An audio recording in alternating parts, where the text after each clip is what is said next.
هدانا لهذا وما كنا لنهتدي لولا أن هدانا الله لقد جاءت رسل ربنا بالحق ثم الصلاة والسلام والتحية والإكرام على النبي الأمي القرشي الهاشمي الأبطحي رسولنا الممجد والمصطفى الأمجد والمحمود الأحمد أبي القاسم محمد اللهم صل على محمد وآل محمد وعلى أهل بيته الطيبين الطاهرين المعصومين المظلومين المنتجبين المنتخبين ولعنة الدائمة الباقية على أعدائهم أجمعين من الآن إلى قيام يوم الدين. أما بعد فقد قال الله الحكيم في كتابه الكريم وهو أصدق الصادقين وقوله الحق. أعوذ بالله من الشيطان الرجيم.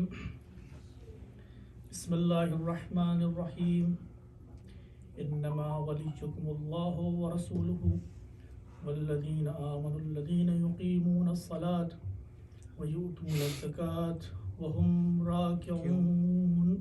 ایک صلوات اللهم صل على محمد وآل محمد. محترم،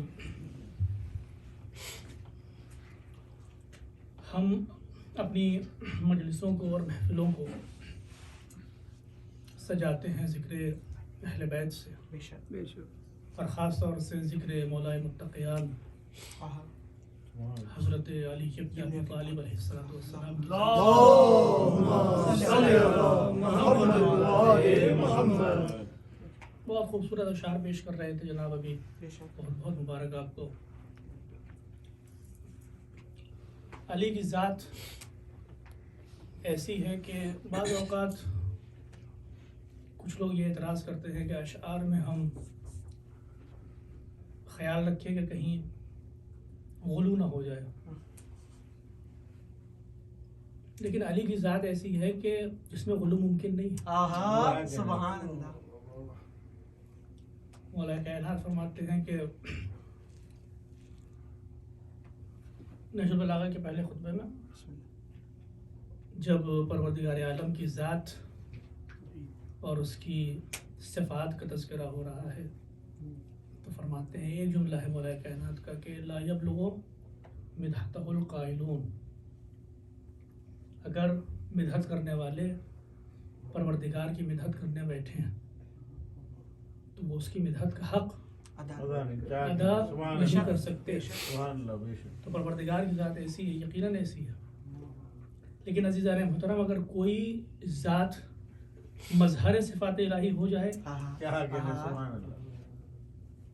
اور اگر اللہ کی صفات کو پہچاننا ہو تو حکم یہ ہو رہا ہو کہ پہلے اس کو پہچانو.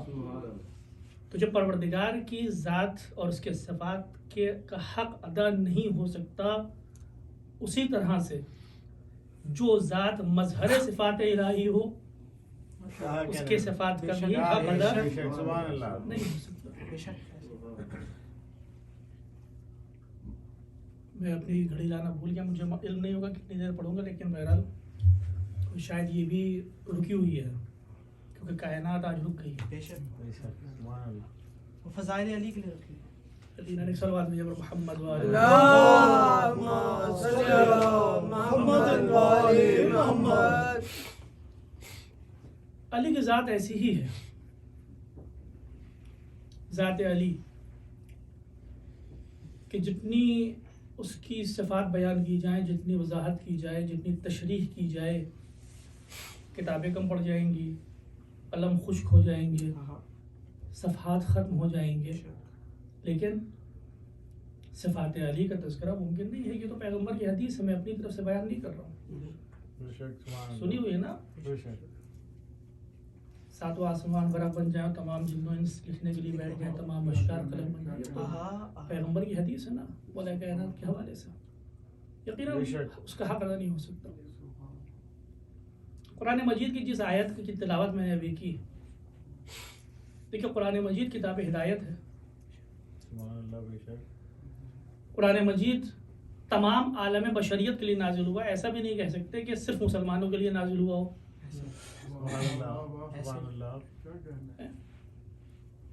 یہ الگ بات ہے کہ کون اس سے ہدایت حاصل کرتا ہے، تو اس کے بعد اس میں قرآن کی کوئی خطا نہیں ہے. اگر ہدایت حاصل نہیں کر پا رہا ہے کوئی شخص تو یہ اس کی غلطی ہے، ورنہ قرآن کتاب ہدایت ہے، ہدی للناس، تمام لوگوں کے لیے. کہیں ایسا نہیں کہا گیا کہ صرف مسلمان بن جانے کے بعد کتاب ہدایت بنتی ہے. البتہ ہدایت کے الگ الگ مراتب ہیں یقیناً، کیونکہ قرآن کی دوسری آیتوں میں اس بات کی طرف بھی اشارہ ہے کہ صاحبان ایمان جو ان صفات کے حامل ہوں گے وہی نور قرآن کو سمجھ سکتے ہیں. تھوڑا بہت ہم بھی سمجھ سکتے ہیں، لیکن ہمارا علم اور ہماری سمجھ ویسی نہیں ہوگی کہ جیسے ایک عالم کی ہوگی، اور اس عالم کی سمجھ بھی ویسی نہیں ہوگی جیسی حقیقی مفسر قرآن کی ہوگی. ایسے ہی ہے نا. قرآن کتاب ہدایت سب کے لیے نازل ہوا. آیت کیا بیان کر رہی ہے کہ دیکھو انما ولیکم اللہ، تمہارا ولی کون ہے؟ اللہ ہے. وَرَسُولُهُ، اور اس کا رسول ہے. نام لیا، نام نہیں لیا، کیونکہ قرآن کا طریقہ کار یہی ہے کہ نام لے کر بات نہیں پہنچاتا، کیونکہ قرآن سمجھداروں کے لیے کتاب ہے. سبحان اللہ سبحان اللہ. ٹھیک ہے نا. اطفال اور پرائمری میں پڑھنے والے بچوں کے لیے نہیں ہے کہ ہر چیز نام لے کر بتائی جائے. سبحان اللہ. کچھ تو سمجھ ہونا چاہیے سیکھنے والے میں، تاکہ وہ قرآن کی آیات کو سمجھ سکے. سبحان اللہ. تمہارا ولی کون ہے؟ اللہ ولی ہے تمہارا، رسول ولی ہے. اور کون ولی ہے؟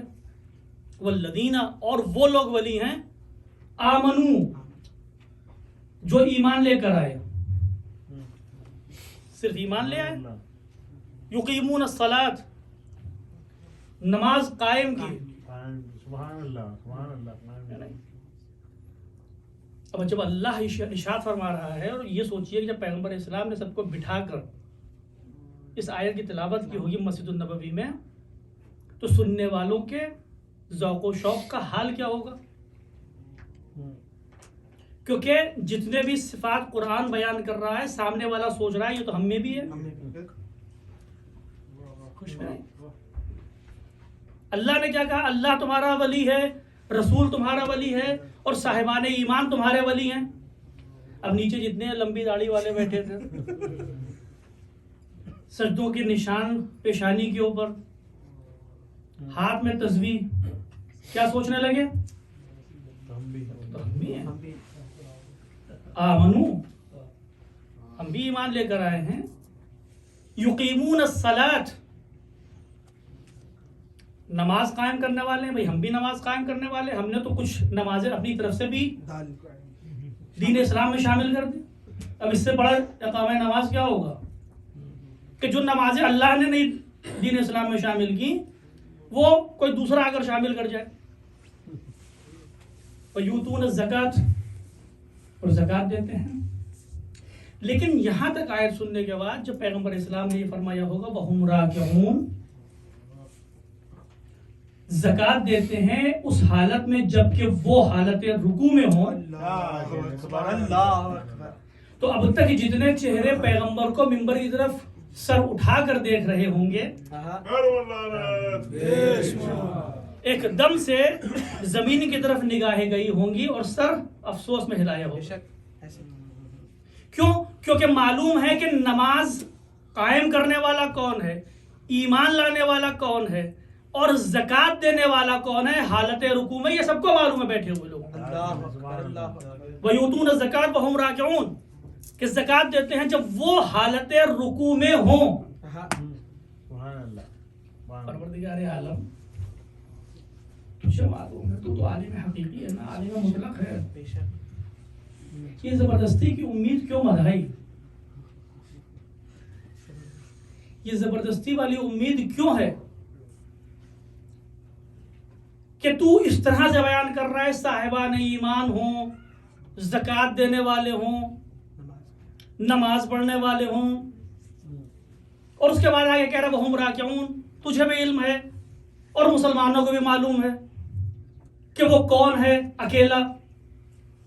تو اگر بات صرف ایک اکیلے آدمی کی تھی تو پھر نام لے دیتا، نام لے لیتا. کم سے کم تھوڑی دیر کے لیے جو سر اٹھے تھے وہ اٹھتے تو نا. نہیں عزیزان محترم، شاید آواز قدرت آئے، تم راز نہیں سمجھے. قرآن کو ہم نے معجزہ بنا کر بھیجا، قرآن کو ہم نے معجزہ بنا کر بھیجا. کیا کہا پروردگار عالم نے کہ اگر تمہارے میں طاقت ہے، تمہارے میں ہمت ہے، تم چیلنج سویکار کرنا چاہتے ہو، ایکسپٹ کرنا چاہتے ہو، تو اس جیسی کتاب لا کر دکھا دو. تو قرآن معجزہ ہے، کس معنی میں معجزہ ہے؟ اس جیسا نہیں لا سکتے نا. اگر تمہارے میں ہمت ہے تو قرآن جیسی کتاب لا کر دکھا دو. ہم کو معلوم ہے نہیں کہ تمہارے میں ہمت، تو اس جیسا ایک سورہ لے آؤ. یہ بھی معلوم ہے کہ سورہ نہیں لا سکتے، آیت لے آؤ.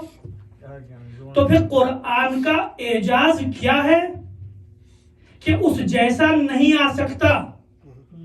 سبحان اللہ. قرآن معجزہ ہے. کیوں معجزہ ہے؟ کیونکہ قرآن جیسا تا قیام قیامت آ نہیں سکتا. اوپن چیلنج ہے، ابھی بھی چیلنج ہے قرآن. ایسا نہیں ہے کہ صرف پیغمبر کے زمانے میں چیلنج رہا ہو. صرف پیغمبر کے زمانے میں معجزہ نہیں تھا، آج بھی قرآن معجزہ ہے.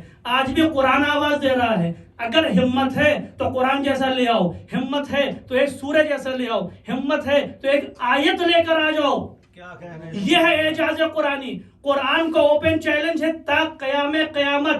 پروردگار عالم چاہتا تو علی کی ذات کی طرف اشارہ کر سکتا تھا، لیکن نہیں کیا. کیوں نہیں کیا؟ کیونکہ ایک چیلنج پیش کرنا چاہتا تھا. وہ ایک چیلنج پیش کرنا چاہتا تھا. اگر علی کا نام آ جاتا تو مسلمان کہتے بھائی علی کی ذات کے بارے میں قرآن کی آیت نازل ہو گئی، اب ہم ویسا نہیں ہو سکتے. تو پروردگار نے صفات کا تذکرہ کیا، پیغمبر اسلام کی زبان سے صفات کا تذکرہ کیا، یہ بتانے کے لیے کہ جس طرح سے قرآن تا قیام قیامت معجزہ ہے اور اس جیسا لانا ممکن نہیں ہے، اسی طرح سے علی کی ذات بھی تا قیام قیامت معجزہ ہے. قیامت آ جائے گی، دوسرا علی اس کائنات میں نہیں ہے.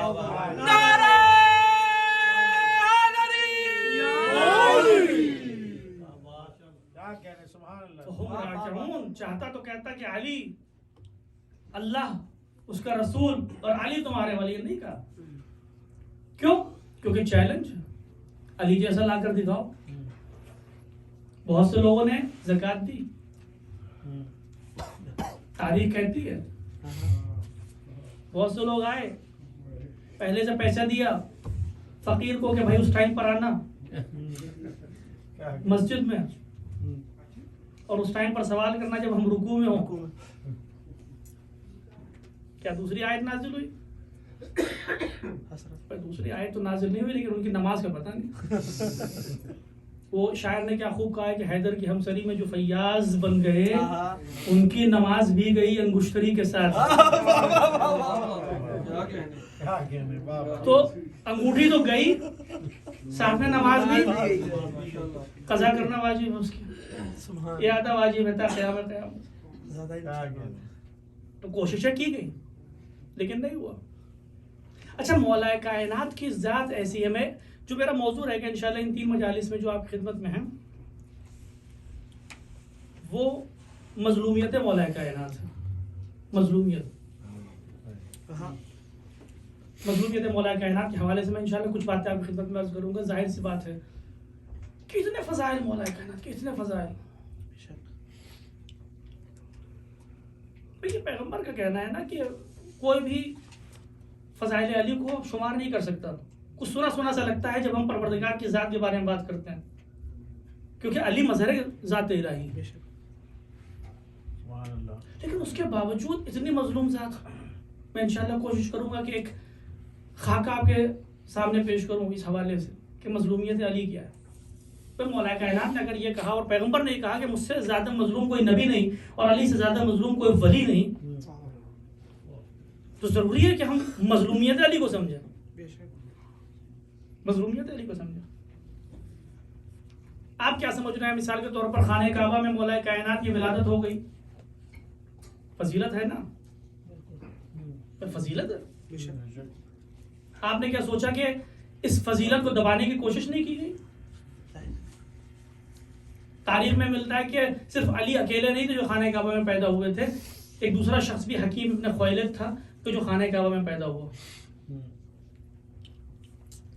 کیوں؟ تاکہ کسی کو علی کے سامنے کھڑا کیا جا سکے, یہ بتایا جا سکے کہ خانہ کعبہ میں پیدا ہونا کوئی فضیلت نہیں ہے. لیکن انسان اتنا نادان بن جاتا ہے کہ علی کس طرح سے پیدا ہوئے اور اگر کوئی دوسرا پیدا ہوا تو کس طرح سے پیدا ہوا, تو دونوں کا فرق نظر نہیں آتا. بھائی ایک بار کوئی انسان کعبے کا دروازہ کھول کر اندر چلا جائے اور ایک بار فاطمہ بنت اسد آئیں, لوگ کعبے کے گرد جمع ہوں اور فاطمہ بنت اسد کعبے کے دروازے کے پاس نہ آ کر پیچھے جائیں اور لوگ دیکھتے رہیں کہ کعبے کے دروازے پر تو تالا لٹک رہا ہے لیکن فاطمہ بنت اسد نے کچھ نجوا کیا اور دیوار شکافتہ ہوئی اور فاطمہ بنت اسد اندر چلی گئی, تو کوئی فرق نہیں ہے. ہم تالوں کو چابی سے کھول کر اندر جاتے ہیں اگر وہ روایت صحیح ہے تو. اور ایک مرتبہ فاطمہ بنت اسد پشت دروازہ سے, پشت کعبہ سے دیوار میں در بنتے ہوئے اندر جا رہی ہوں. اور صرف بات یہیں پر نہیں رکی, لوگ آئے کہا کہ غضب ہو گیا, بھائی یہ کیا ہو گیا, معجزہ ہو گیا, کیا ہے یہ. اس ٹائم تو اسلام ابھی تک اعلان نبوت نہیں ہوا تھا نا, کعبہ ابھی بھی محترم تھا لوگوں کے درمیان میں, لوگ آتے تھے کعبے کی زیارت پر, کعبہ ابھی بھی سجا ہوا تھا بتوں سے, بھائی محترم تھا نا لوگوں کے درمیان میں. فاطمہ بنت اسد اندر چلی گئی. صرف بات یہیں پر نہیں رکی, لوگ 3 دن تک چابے تالے کو کھولنے کی کوشش کرتے رہے, نہیں کھلا. اچھا ڈالا بھی موٹا والا ہوگا, تو آج کل کا دور تو ہے نہیں کہ بھائی ایک کوئی ایسا ٹول لے کر آ گئے کہ فوراً تالا کاٹ دیے, اتنا آسان تو تھا نہیں. 3 دن تک تالے کو کھولنے کی کوشش کی گئی, نہیں کھلا. اندر کون ہے؟ فاطمہ بنت اسد, سب نے دیکھا جاتے ہوئے. تو بھائی فرق ہے نا دونوں میں. ایک بار انسان اپنے آپ جا رہا ہے, ایک مرتبہ دیوار میں در بن رہا ہے, تو فضیلت کو تو پہچانو نا. اپنے آپ کہیں جا کر پیدا ہو جانا بھی آسان ہے اور اپنے آپ کہیں جا کر دفن ہو جانا بھی آسان ہے. سبحان اللہ بھائی, واہ واہ واہ واہ واہ. بھائی دروازے سے جا کر پیدا ہو جاؤ تب بھی کوئی کمال نہیں, دروازے سے جا کر دفن ہو جاؤ تب بھی کوئی کمال نہیں. سبحان اللہ سبحان اللہ. کمال تو یہ ہے کہ دیوار میں در بن جائے اور لوگ دیکھتے رہیں, یہ ہے کمال. تو جس طرح سے وہ انگوٹھی کے لیے کہا گیا کہ صاحب اس کے مقابلے میں کچھ لایا جائے, روایتوں میں آئے کہ فلاں صاحب کے مسجد میں انگوٹھی تھی, اسی طرح سے خانہ کعبہ کے حوالے سے بھی. کیوں؟ کیونکہ علی کی ذات کو نیچے لانا ہے, علی کی ذات سے. اور پیغمبر اسلام دیکھیں بہت بڑی بات ہے. میں ایک نقطہ کی طرف اشارہ کرنا چاہتا ہوں, ایک سوال بھیجا پر محمد وآل محمد اللہم صلی علی محمد وآل محمد. پیغمبر اسلام نے کیا فرمایا؟ فرمایا کہ انا والی من نور واحد, ایک ہی نور کے 2 ٹکڑے ہیں, ایک ہی نور کے. ہم مثال کے طور پر کہتے ہیں کہ فلاں صاحب اور ہم برابر, ایک ہی جیسے بھائی بھائی. تو فلاں صاحب ہمارے سامنے کتنے متوازی رہیں گے, کتنے منکسر مزاج رہیں گے. بھائی تھوڑا بہت احترام کر لیں گے کہ چلیے سر پہ امامہ ہے, اس سے زیادہ تو نہیں. پیغمبر فرما رہے ہیں کہ انا والی من نور واحد, میری اور علی کی تخلیق ایک نور سے ہوئی ہے.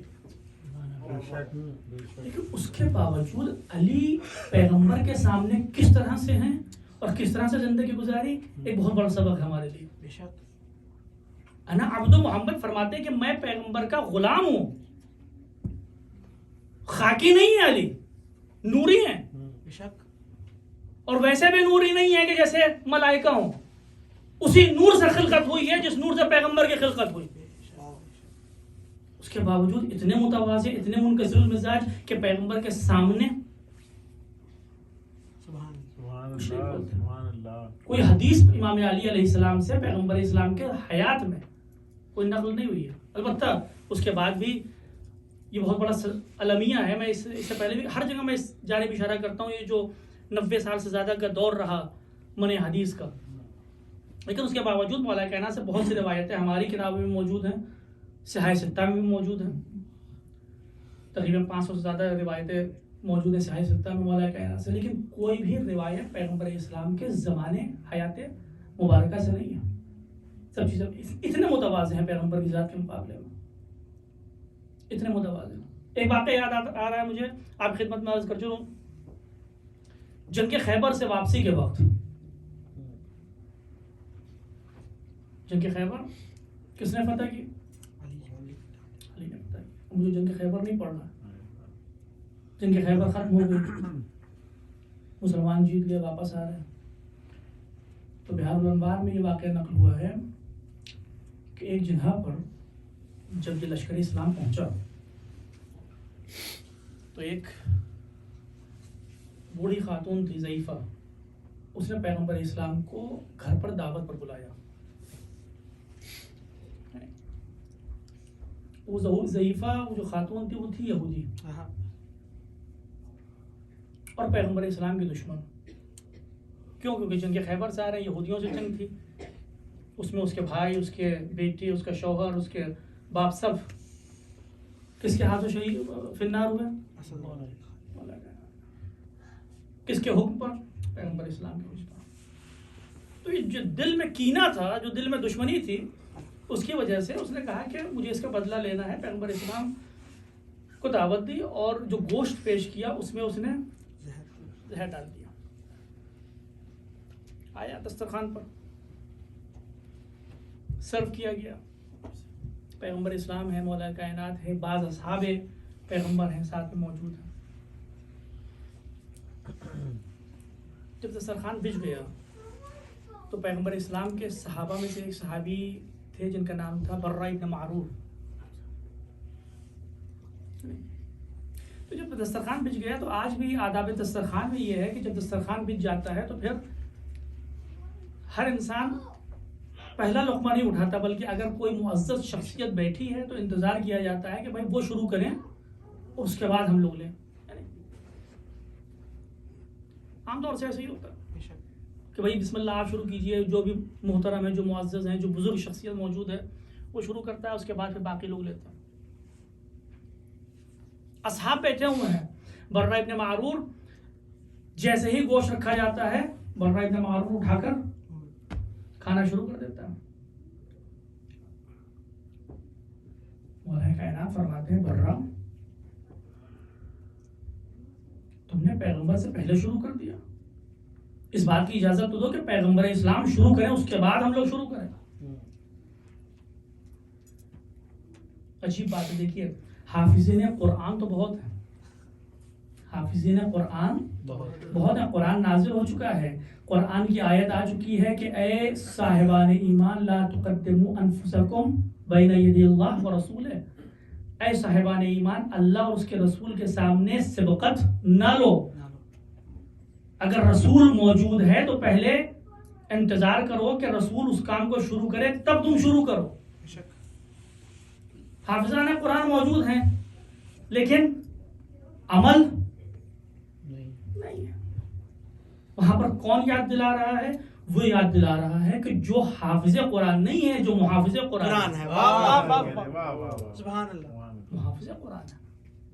برہ کیوں شروع کر دیا تم نے؟ برہ کہتے ہیں کہ اے علی، کیا تم کو لگتا ہے کہ پیغمبر اسلام کنجوس ہے؟ نعوذ باللہ. بخیل ہے کہ اگر ہم نے کھانا شروع کر دیا تو ان کو برا لگے گا؟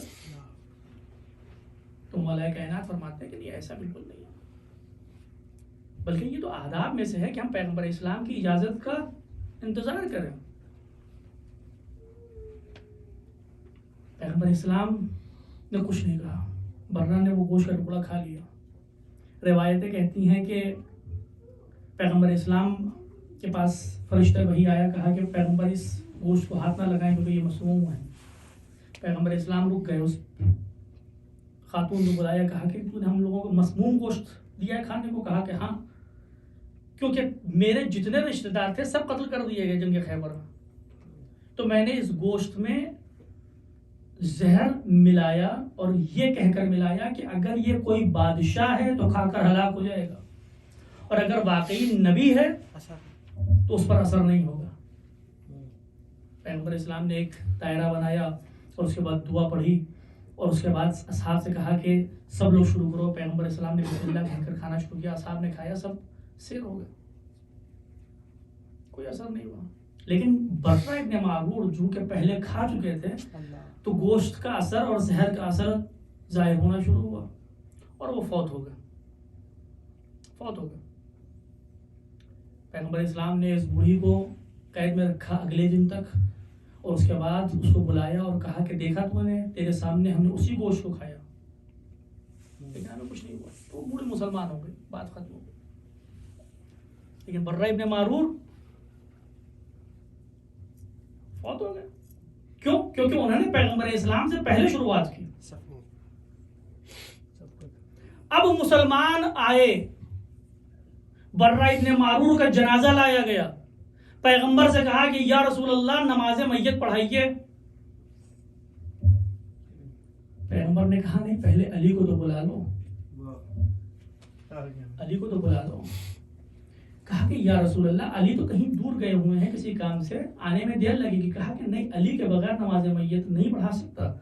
کیوں نہیں پڑھا سکتے یا رسول اللہ؟ اس لیے نہیں پڑھا سکتا کیونکہ جب تک علی اس جملے کے لیے اس کو حلال نہیں کر دیں گے, جب تک معاف نہیں کر دیں گے کہ جو جملہ اس نے علی سے کہا تھا, تب تک اس کی مغفرت ممکن نہیں ہے. توجہ ہے آپ کی؟ تب تک اس کی مغفرت ممکن نہیں ہے. علی اگر معاف کر دیں گے تو پروردگار عالم اس کی موت کو اس بات کا کفارہ قرار دے گا کہ جو بدتمیزی اس نے علی کے ساتھ کی, علی کے معاف کرنے کے باوجود بھی ایسے ہی نہیں بخشا گیا, موت کو کفارہ بنایا گیا.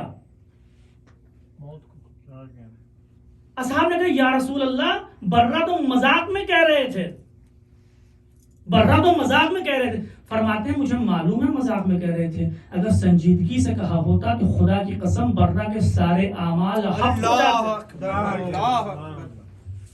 تو عزیزان محترم, اگر کوئی انسان ایک معمولی سا جملہ بھی مزاحن علی کی شان میں گستاخی کرتے ہوئے کہہ دیتا ہے تو پیغمبر اس کی نماز جنازہ نہیں پڑھاتے, پیغمبر اس کی نماز جنازہ نہیں پڑھاتے. تو مجھے نہیں معلوم کہ پیغمبر کے پاس میں دفن ہونے کا کیا فائدہ.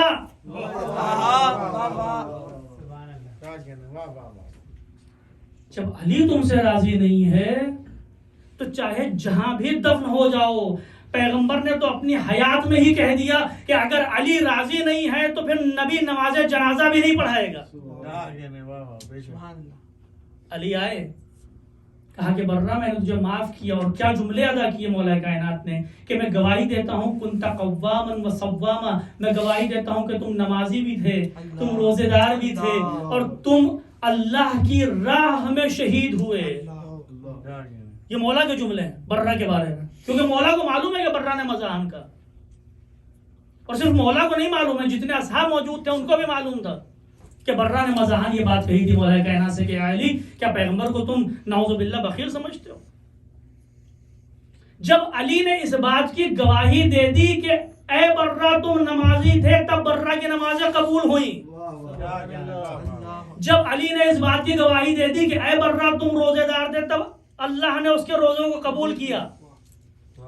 اور جب پیغمبر اسلام نے نماز جنازہ پڑھا دی تو پھر پیغمبر اسلام برہ کے اقوام کے پاس گئے, کہتے ہیں کہ اب مجھے تمہیں تسلیت پیش نہیں کرنا ہے, بلکہ مجھے تمہیں مبارکباد پیش کرنا ہے کیونکہ برہ جنت میں جا رہے ہیں علی کی دعا کی وجہ سے.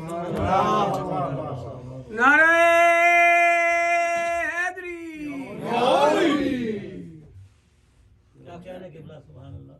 علی کی دعا کی وجہ سے جنت میں جا رہے ہیں. تو معلوم یہ ہوا کہ نبی بتانا چاہ رہے ہیں کہ اگر علی تمہارے ساتھ ہیں تو اور مومن مر جاتا ہے تو پسماندگان کو تعزیت پیش نہ کرو. اللہ واہ واہ. اگر علی کی ولایت ساتھ میں ہے، اگر علی کی محبت ساتھ میں ہے، اگر علی تم کو آگے بڑھ کر گلے لگا رہا ہے تو پھر اس کے بعد تسلیت پیش کرنے کی ضرورت نہیں ہے، بلکہ جنت واجب. بہت بڑی بات ہے، بہت بڑی بات ہے. اچھا ہمارا سارا ہم و غم کیا ہوتا ہے؟ جنت میں جانا. جنت میں جانا. ہم مشتری ہیں، ہم خریدار ہیں جنت کے. زیادہ تر اعمال ہمارے کس وجہ سے ہوتے ہیں؟ تو ٹھیک ہے، توجیہ کرنے کے لیے کہہ دیتے ہیں کہ قربتاً اللہ، نماز کے لیے کھڑے ہوئے واجب قربتاً اللہ، صدقہ دیا تو قربتاً اللہ. اچھا بہت سے لوگوں کو تو اس کا معنی بھی نہیں معلوم ہو گیا قربتاً اللہ کا مطلب کیا. علامہ سعید ذیشان جوادی فرماتے تھے کہ اگر تمہیں دیکھنا ہے کہ انسان کی جیب میں سب سے چھوٹا سکہ یا نوٹ کون سا ہے تو اس وقت دیکھو کہ جب وہ صدقہ دے رہا ہو تو سب سے چھوٹا والا نکلتا ہے. ہر چیز قربتاً اللہ. لیکن قربتاً اللہ کیا ہوتی ہے یہ ہم کو نہیں معلوم. میں صرف آپ کی گفتگو نہیں کر رہا ہوں، اپنی بات بھی کر رہا ہوں. اللہ حضور ذہنی نہیں ہے ہمارے نزدیک. اللہ کی ذات ہمارے زیادہ تر کام جنت کے لیے ہوتا ہے، جنت میں جانے کے لیے، عذاب کے خوف سے. اور عذاب اور جنت کا خوف آ جائے تب بھی بڑی بات ہے. آپ کی خدمت باز کرتا چلوں، آپ یہ نہ سوچئے کہ اپنے آپ کو کم آنکھنے لگے. نہیں بھائی، اگر انسان جنت کی لالچ میں بھی کر رہا ہے، عذاب کے خوف سے بھی کر رہا ہے، اس کا مطلب مومن ہے. مومن کے کسی ایمان کے کسی درجے پر ہے. بعض لوگ تو صرف سماج کے خوف سے کرتے ہیں، بعض لوگ صرف معاشرے کے خوف سے کرتے ہیں. لوگ کیا کہیں گے؟ اچھا وہ خوف جو ہے لوگ کیا کہیں گے وہ یہاں پر آ کر ختم ہو جاتا ہے. جب ہم اس کنٹری میں آ جاتے ہیں، یعنی مغربی ممالک میں آ جاتے ہیں تو وہ خوف بھی ختم ہو جاتا ہے. بھائی ہندوستان ہے، پاکستان ہے، یا جو اپنے پرانے ممالک ہیں وہاں پر معاشرے کا خوف ہوتا تھا. عید بقرعید میں بھی اگر مسجد میں نہیں پہنچے تو لوگ کہتے تھے بھیا اتنے بڑے کافر ہو گا کہ عید کی نماز پڑھنے میں نہیں آ رہا. تو آدمی پہنچ جاتا تھا. نماز جمعہ آپ یقین جانیے ایسے لوگوں کو میں جانتا ہوں کہ جو 5 وقت کی نماز نہیں پڑھتے لیکن نماز جمعہ کے پابند ہیں. کیوں؟ کیونکہ وہاں لوگ دیکھ رہے ہیں. لیکن افسوس کی بات ہے کہ جب ہم یہاں پر آ جاتے ہیں تو وہ خوف ختم ہو جاتا. تو اگر وہ خوف بھی ہے، جنت کے لالچ بھی ہے، عذاب کا خوف بھی ہے، تب بھی ایمان کے کسی درجے پر تو ہیں. اللہ کا شکر کیجئے. لیکن ہماری عبادتیں زیادہ تر خریداری جنت کے لیے ہوتی ہیں. لیکن فرق یہی ہوتا ہے اگر انسان خریداری جنت کے لیے عبادت کرے تو وہ جنت کا مشتاق ہوتا ہے، جنت اس کی مشتاق نہیں ہوتی. اللہ جنت تو اس کی مشتاق ہوتی ہے کہ جو جنت کی خریداری کے لیے عبادت نہ کرے بلکہ مرضی مالک معبود کی خریداری کے لیے عبادت کرتا ہے. اللہ بے شک بے شک. اس کی جنت اور وہ ذات ذات ہے اور بہت مظلوم ذات ہے. کیوں؟ کیونکہ حق اس کو دیا نہیں گیا. حق کیا ہوتا ہے؟ بس ظلم کیا ہوتا ہے؟ ظلم یہ ہوتا ہے کہ وضع شیء علی غیر محلہ، جو چیز جہاں پر مناسب نہیں ہے اس چیز کو وہاں پر رکھ دینا. آپ قرآن ایک محترم جگہ پر رکھتے ہیں، طاق پر، ٹھیک ہے نا. اگر آپ قرآن اٹھا کر زمین پر ڈال دیجئے تو یہ قرآن کے حق میں ظلم ہے. ایسا ہے نا. تو ہم کہاں پر رکھتے ہیں قرآن؟ بھائی اب یہاں پر طاق ہے کہ نہیں معلوم، مجھے علم نہیں ہے. لیکن ہمارے یہاں طاق وغیرہ ہوا کرتے تھے تو پھر اوپر طاق میں سجا کر رکھتے تھے. لیکن یہ بھی ظلم ہے قرآن پر، کیونکہ وہ طاق پر شادی کے موقع پر آتا تھا اور مرنے کے موقع پر دوبارہ نکالا جاتا تھا. کسی کی شادی میں قرآن آتا تھا اور طاق پر رکھ دیا جاتا تھا ایک ریڈ کلر کے غلاف میں، مخملی ڈیکوریشن. اور پھر جب گھر میں کسی کی موت ہو جاتی تھی تو پھر وہ نیا کا نیا نکلتا تھا. ایسے بھی واقعات ہوتے تھے. تو یہ بھی ظلم ہے. تو ہر چیز کو اگر اس کی غیر مناسب جگہ پر رکھا جائے تو یہ ظلم ہے، اور علی کو ان کی جگہ سے نکال کر غیر مناسب جگہ پر رکھا گیا اللہ تاریخ میں. یہ ہے علی کے ساتھ ذات کے ساتھ ظلم. آنے والی انشاءاللہ مجالس میں کچھ موارد آپ کی خدمت میں پیش کروں گا. 40 منٹ مجھے ہو گئے. کتنی دیر کا وقت ہے میرے پاس سہیل صاحب؟ 5 منٹ ہے. ایک سلوات بھیجو محمد اللهم صل على محمد وآل محمد. 5 منٹ میں تو مصائب ہو سکتے ہیں. بڑے آپ کوئی مسئلہ نہیں. تو مولا کائنات کی ذات کے ساتھ ظلم یہ ہے وضع الشیء علی غیر محل. مولا کائنات جہاں پر مناسب نہیں تھا وہاں علی کی ذات کو تاریخ میں رکھا گیا، فضائل کو چھپایا گیا، صفات کو چھپایا گیا. یہ ہے علی کی ذات کے ساتھ ظلم. اور اگر ہم علی کی ذات کو سمجھ سکیں، میں وقت کا احترام کرتے ہوئے انشاءاللہ زیادہ وقت نہیں لوں گا آپ کو چونکہ اعمال بھی ہیں آج، اور اگر ہم علی کی ذات کو سمجھ سکیں عزیزان محترم، یعنی پیغمبر کی حدیث جو یہ کہہ رہی ہے کہ میرے جیسا مظلوم نبی نہیں اور علی جیسا مظلوم ولی نہیں، اس کا مطلب علی مظلوم تر ہیں امام حسین علیہ السلام کی ذات سے. بہت بڑی بات ہے. اللہ حدیث پیغمبر ہے نا، اللہ. مظلوم تر. علامہ امینی آپ حضرات جانتے ہیں، نام سنا ہوگا علامہ امینی کا. کتاب الغدیر لکھی، مایناز کتاب، ہر شیعہ کے پاس ہونا چاہیے. اپنی ساری زندگی انہوں نے وقف کر دی ولایت علی کو ثابت کرنے کے لیے. اور کتاب الغدیر حدیث غدیر کو ثابت کرنے کے لیے اتنی بڑی اتنی ضخیم کتاب انہوں نے لکھی علامہ امینی. وہ فرماتے ہیں کہ اچھا جب انہوں نے اپنی ساری زندگی مولا کائنات کی ذات کے لیے وقف کر دی تو یقیناً ان کی معرفت ہم لوگوں سے کہیں زیادہ ہوگی مولا کائنات کے حوالے سے.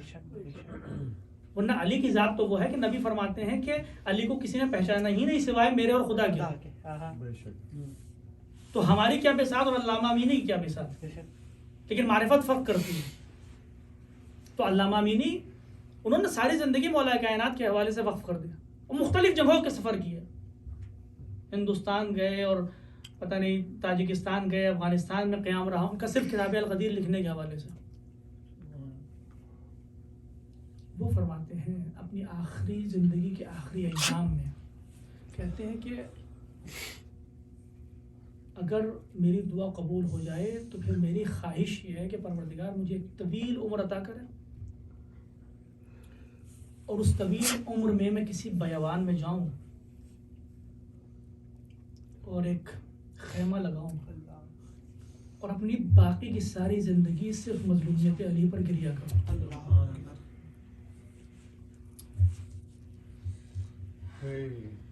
بہت سخت ہے عزیزان محترم. آپ یہ سوچئے کہ ہر انسان کی ایک سیلف ریسپیکٹ ہوتی ہے. مثال کے طور پر آپ تصور کیجئے کہ ہم میں سے کسی کو، ہم سب محترم ہیں، تھوڑی بہت عزت ہے ہماری، ہم میں سے کسی کو ہاتھوں میں رسیاں باندھ کر، گلے میں رسی باندھ کر سڑک پر کھینچا جائے، سڑک پر کھینچا جائے تو اس کا اثر ہمارے ذہن پر کیا ہوگا؟ اس کا اثر کیا ہوگا ہمارے ذہن پر؟ کتنے دنوں تک یاد رہے گا عزیزان محترم؟ موت تک یاد رہے گا ہم کو. ہماری کوئی عزت نہیں معاشرے میں عزیزوں، ہماری کوئی عزت نہیں ہے. ہم خاکی انسان ہیں، گناہ گار انسان ہیں، لیکن اس کے باوجود اگر ایسا واقعہ ہو جاتا ہے تو تاعمر یاد رہے گا. تو وہ ذات جو وجہ خلقت کائنات ہو، وہ ذات کہ جس کو نبی نے اپنا بھائی بنایا ہو، وہ ذات کہ جس کو نبی نے اپنا داماد بنایا ہو، وہ ذات کہ جو امیر المومنین ہو، جب اس کے گلے میں رسی کا پتا ڈال کر کہاں پر عزیزوں اگر ہمارے ساتھ کچھ ایسا واقعہ ہوتا ہے کہ جھگڑا ہو جائے یا کوئی ہم کو مارنا چاہتا تو ہم دیکھتے ہیں کہ آس پاس کوئی جاننے پہچاننے والا تو نہیں ہے نا. بہت سخت ہوتا ہے. اگر کوئی جاننے پہچاننے والا ہو تو انسان پہ زیادہ گرا گزرتا ہے. اس علی کے گلے میں رسی کا پھندا ڈال کر کہاں پر عزیزوں؟ مدینے کی گلیوں میں، کوفے کی گلیوں میں، کوفے کی گلیوں میں، مدینے کی گلیوں میں، اللہ مدینے کی گلیوں میں پھیلایا گیا. کہاں؟ جہاں علی بڑھے ہیں، جہاں علی ساری زندگی رہے ہیں.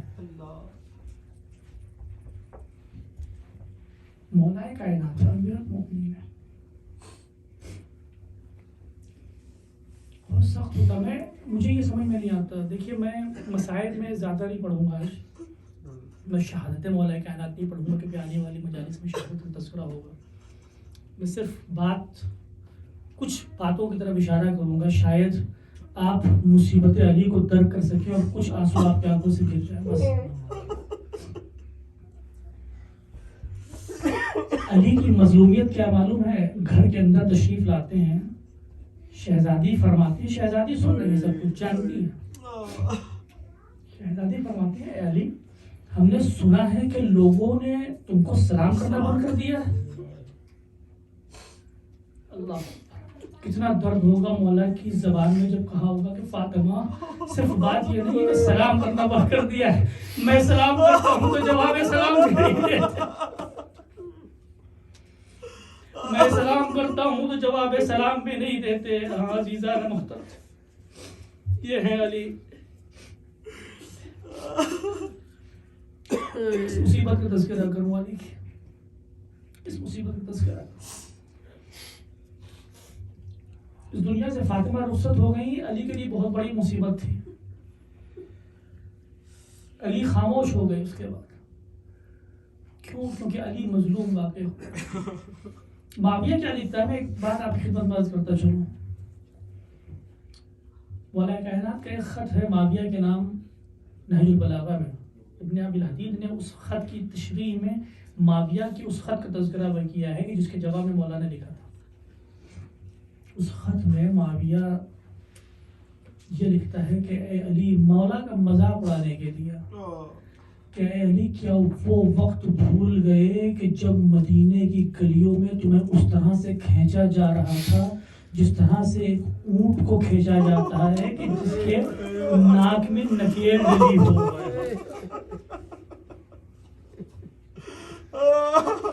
جس کی ناک میں نکیل ڈلی ہو.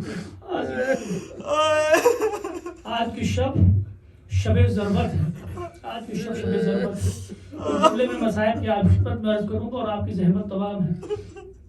تاریخ کہتی ہے کہ آج کی شب مولا کائنات افطار کے بعد سے رخت خواب میں نہیں گئے. تاریخ کہتی ہے کہ مولا صحن خانہ میں قدم زنی فرما رہے ہیں، ٹہل رہے ہیں، بے قرار ہیں مولا. جناب ام کلثوم فرماتی ہے کہ بابا اتنی بے قراری کس وجہ سے ہے؟